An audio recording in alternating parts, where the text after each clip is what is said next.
So hello friends, मैं आपको welcome करती हूँ अपने चैनल पर जिसका नेम है इंग्लिश इन्फो सेंटर। तो दोस्तों, आज हम सीखेंगे अबाउट सेल्फ इंट्रोडक्शन। ये आपको पता होगा कि जब हम इंग्लिश बोलना सीखते हैं या कहीं भी हैं, आपको जब आप किसी से मीट करते हैं, मिलते हैं, तो आपको अपना सबसे पहले सेल्फ इंट्रो देना होता है, जो बेसिकली आप बोलते हैं हाय हेलो करके आप स्टार्ट करते हैं। लेकिन अगर इसी बात को कहा जाए फॉर्मली देने के लिए, तो तब आप कैसे यूज़ करेंगे इसका, तो वही हम आज हम यहाँ पे सीखेंगे कि किस तरह से आप अपने आप को इंट्रोड्यूस कर सकते हैं सामने वाले के सामने, और स्पेशली जब आप किसी इंटरव्यू में हों।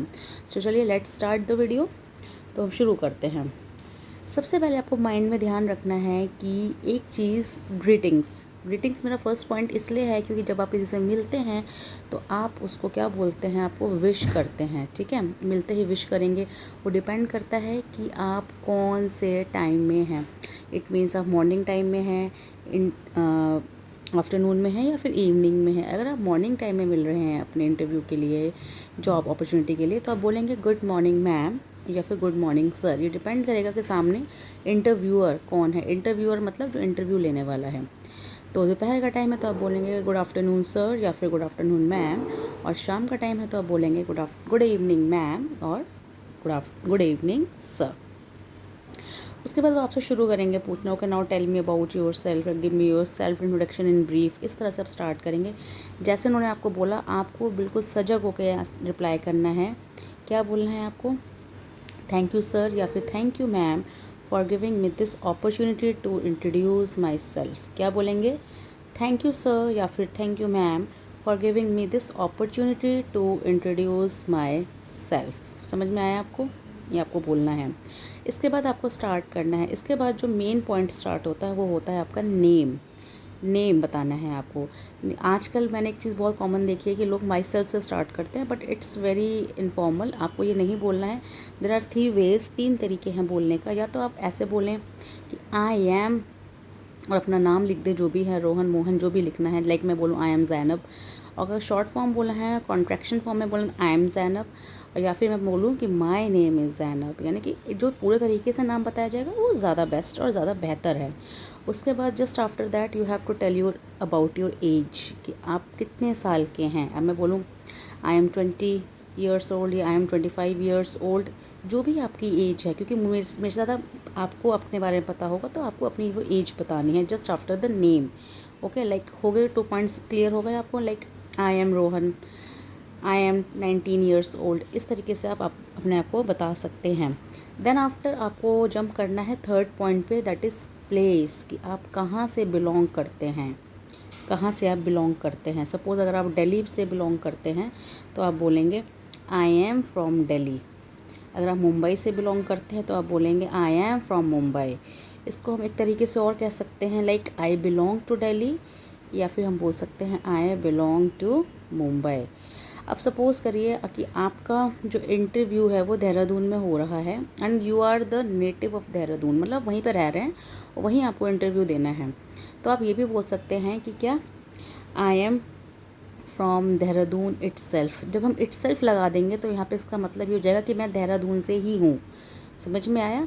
इट्ससेल्फ तभी लगेगा जब आपको ये बताने की कोशिश करेंगे कि मैं तो उसी जगह से हूँ जहाँ पे इंटरव्यू हो रहा है, तो वहाँ पे आप इट्ससेल्फ लगा देंगे।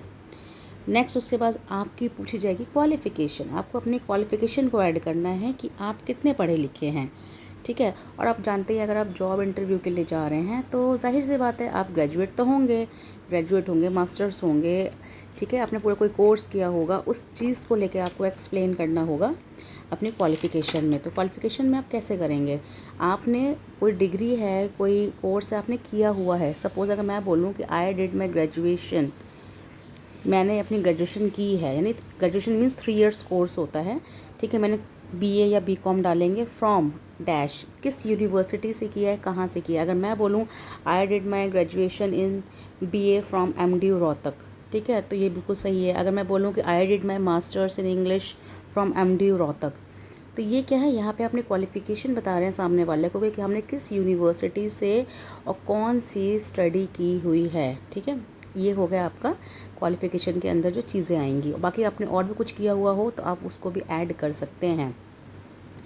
नेक्स्ट है उसके बाद आपको अपने कुछ पर्सनैलिटी ट्रेट्स भी देने हैं। पर्सनैलिटी ट्रेट्स का मतलब होता है कि आप किस तरह के इंसान हैं, किस तरह की आप सोच रखते हैं। तो आप बोल सकते हैं कि सर या मैम कि I am an open minded person, कि मैं एक खुले विचारों वाला व्यक्ति हूँ, सेल्फ मोटिवेटेड हूँ and disciplined person. That's enough. इतना भी आप बताते हैं सामने वाले को तो उन पर आपका अच्छा इम्पैक्ट जाएगा। तो क्या बोलेंगे आप? Sir, I am an open minded, self motivated and disciplined person. ये दैट इज़ इनफ। अगर आप इतने भी ट्रेट्स अपने पर्सनैलिटी के सामने वाले को देते हैं तो उनके लिए वो भी काफ़ी है। नेक्स्ट बात होती है एक्सपीरियंस की, कि भाई आपने अगर जॉब के लिए अप्लाई कर रहे हैं तो मे बी आपके पास हो सकता है कि कोई एक्सपीरियंस हो आपकी जॉब का, that's why you are applying in this. अगर नहीं भी है तो आप कैसे लिखेंगे? तो यहाँ पे हम दो तरीके से लिखेंगे। अगर आप बिल्कुल न्यू हैं टू दिस जॉब तो आप बोलेंगे I am a fresher, I am a fresher. ठीक है। अगर आपके पास एक्सपीरियंस थोड़ा भी है तो आप कैसे मेंशन करेंगे? I have 6 months experience, I have 1 year experience.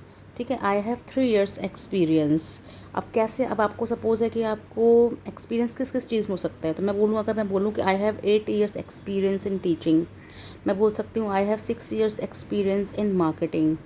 मैं ये भी कह सकती हूँ I have 8 years experience in nursing. तो यहाँ पे हम अपना एक्सपीरियंस बताते हैं और किस फील्ड में हमें एक्सपीरियंस है हम वो भी बताते हैं। साथ ही हम थोड़ा सा एक चीज़ और ऐड करेंगे अबाउट आवर फैमिली। जो नेक्स्ट पॉइंट होगा, फैमिली के बारे में बताना बनता भी है, ज़्यादा नहीं, नॉट इन मच डिटेल, पर आप थोड़ा सा बता सकते हैं। अगर आपकी छोटी फैमिली है तो छोटी फैमिली को हम यहाँ पे न्यूक्लियर फैमिली कहते हैं। अगर आप बिलोंग करते हैं जॉइंट फैमिली से तो आप बता सकते हैं। अगर आप न्यूक्लियर फैमिली से बिलोंग करेंगे तो आप बोलेंगे आई हैव अ न्यूक्लियर फैमिली। और अगर आप एक जॉइंट फैमिली से बिलोंग करते हैं तो आप बोलेंगे कि I have a joint family. ठीक है, I belong to a joint family. उसके बाद आप क्या बोल सकते हैं कि अपार्ट फ्रॉम माई पेरेंट्स, यानी पेरेंट्स के अलावा आपके कौन कौन है। अगर आपके 2 भाई बहन और है तो आप बोलेंगे आई हैव 2 सिबलिंग्स। अगर आप मिला के बोलेंगे कि हम 3 भाई बहन हैं तो आप बोल सकते हैं वी आर 3 सिबलिंग्स।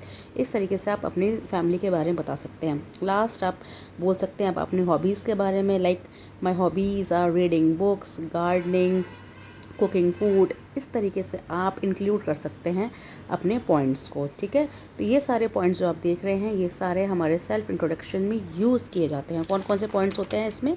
आपका ग्रीटिंग्स हो गया, आपका नेम, एज, प्लेस, क्वालिफिकेशन हो गई, आपकी personality, experience, family and hobby.